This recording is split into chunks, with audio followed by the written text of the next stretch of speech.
السلام علیکم ورحمۃ اللہ۔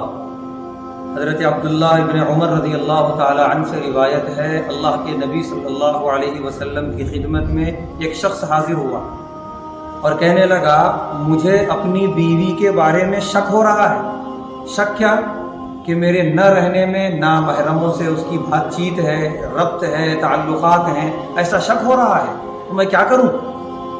کوئی اور آدمی ہوتا تو کیا جواب دیتا؟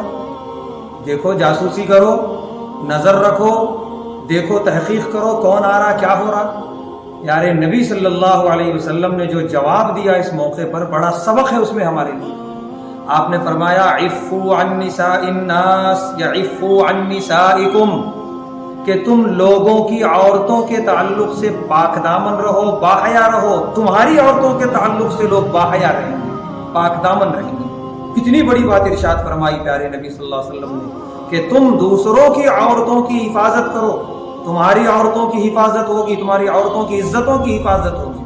جو لوگ بدنگاہی کرتے ہیں، نامحرموں کو دیکھتے ہیں، نامحرموں سے تعلقات رکھتے ہیں، ان کے ساتھ چلتے پھرتے ہنسی مذاق کرتے ہیں، اندازہ لگائیں کیا کر رہے ہیں، وہ کتنا غیر محفوظ کر رہے ہیں اپنے گھر کی عورتوں کو۔